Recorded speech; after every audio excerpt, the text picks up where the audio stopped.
When you play the Game of Thrones, you Subscribe and like. or you die. There is no middle ground. Alright, hello YouTube, welcome back to the Grease Goblin YouTube channel. Today's video, we're going to be taking a request from the comments from my last What If, seeing as though you guys seem to like that video a lot.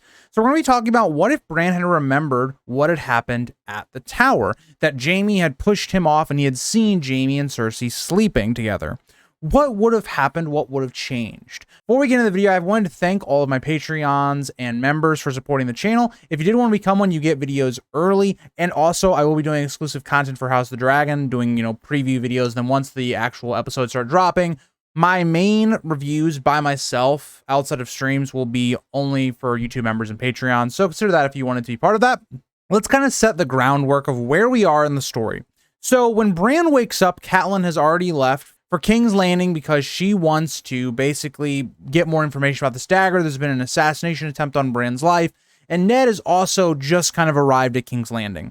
So a lot of the major things have not actually transpired yet, to where this is a very significant point of the story.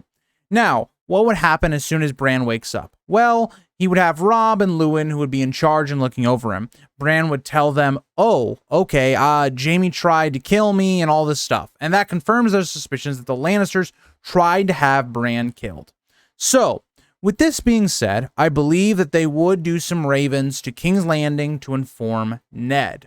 Now, once Catelyn gets there, based upon everything going on, you almost don't even really need secrecy, right? Because you're going to be taking this straight to Robert. That these people, the Lannisters, your wife, Cersei, and Jaime, tried to kill Bran. Now, with that being said, I do think, initially, Robert would have Cersei and Jaime imprisoned. That's a very big claim. There's no reason to distrust Bran. There's no reason to distrust Ned in this situation. This is a crime that would be very serious, right? Because what does it prove? It shows that A, Cersei and Jaime were sleeping together, which means the kids probably aren't Robert's, right? But it also proves that Jaime committed a crime of killing a lord's son. He tried to do that. And the assassination attempt would make the Lannisters look even worse. Now, we know it probably wasn't Cersei or Jaime, but it would probably get pinned on them as well because the evidence would just point against them. And even if that wasn't the case also, let's just say that, they figured out it was Joffrey. Okay, that's just more evidence against them. So in this, I think, as of right now, until Bran, because I think Bran needs to be a witness at King's Landing to confirm everything that he basically saw. I think that would be key. I think for now, Jaime, Cersei, the kids, they'd all be imprisoned for now. But this would spark a conflict. Very similar to the way we see in the book and in the show, when Ned basically summons Tywin to come to King's Landing, it more or less starts the war in the Riverlands, right?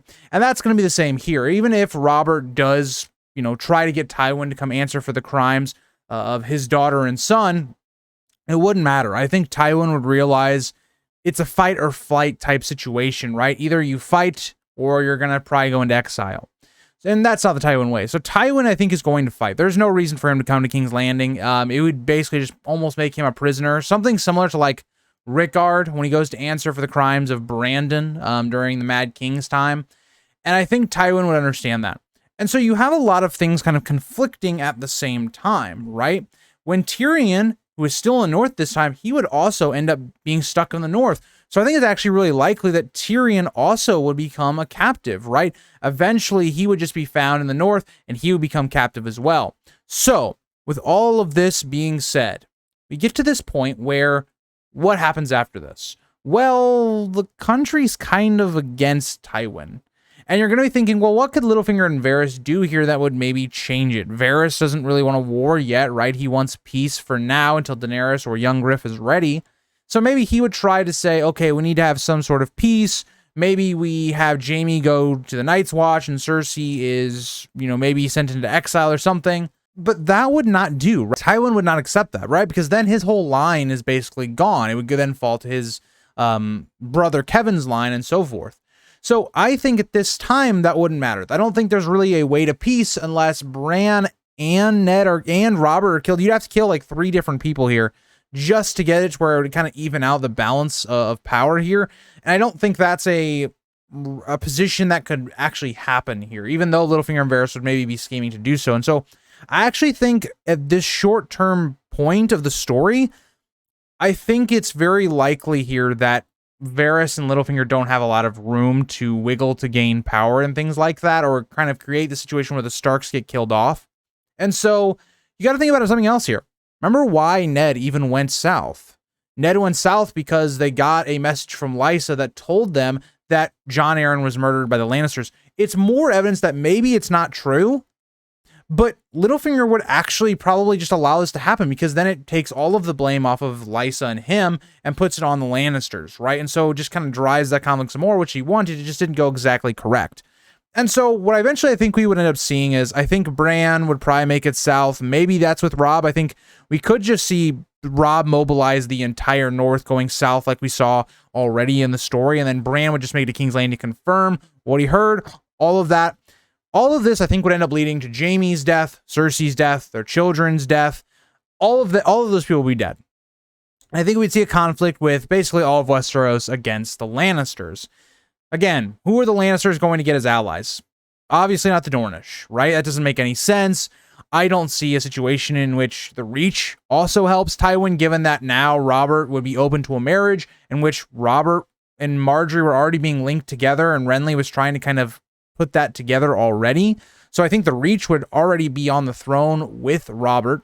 So I don't think there's any support for Tywin. I think Tywin is destroyed. I think the Lannisters end up losing this war. Maybe they surrender at some point after Tywin dies, and that allows maybe the Lannisters or maybe one of these minor Lannisters to take over.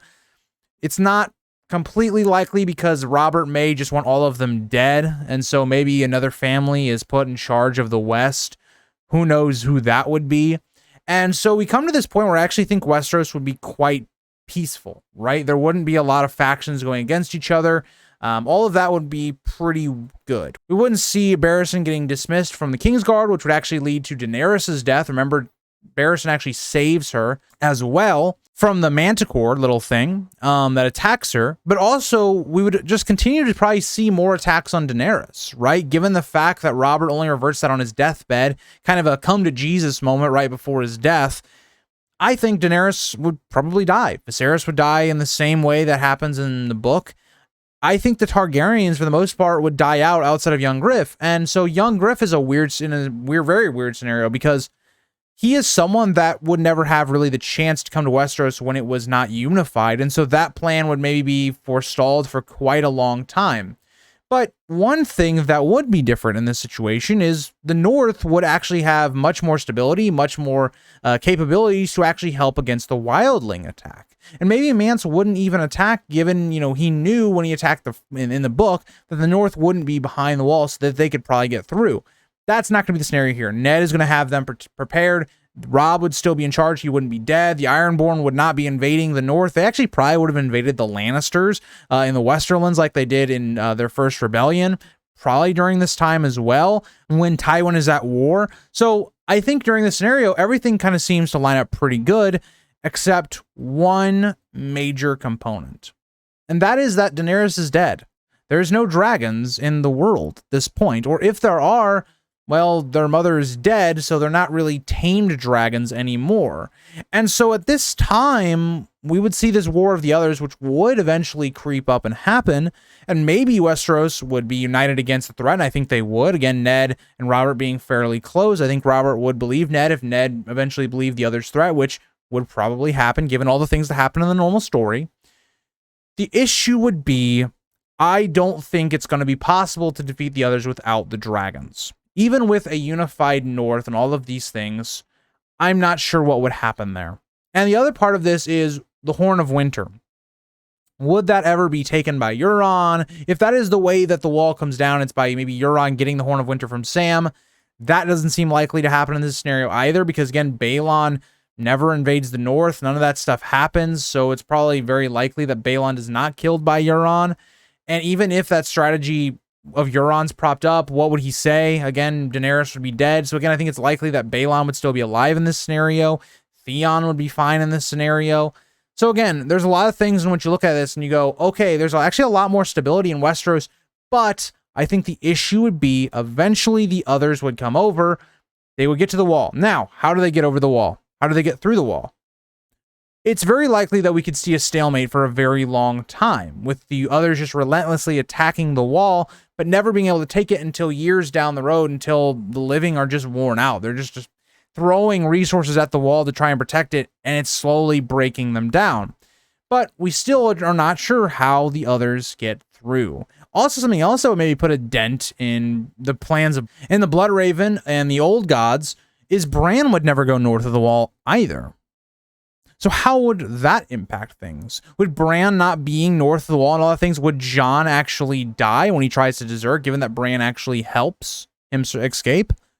It's likely, right? So there's a lot of things here that's very interesting in terms of just, we don't know. The others is the big question mark on this what if, because I think in a lot of ways, the others would eventually win. But let me know what you guys think about this idea. Again, I think we're led to a very stable Westeros for the short term, but I think as, you know, it goes on, the others would eventually win. But let me know what you guys think, and I'll see you guys all in the next one. Bye, guys.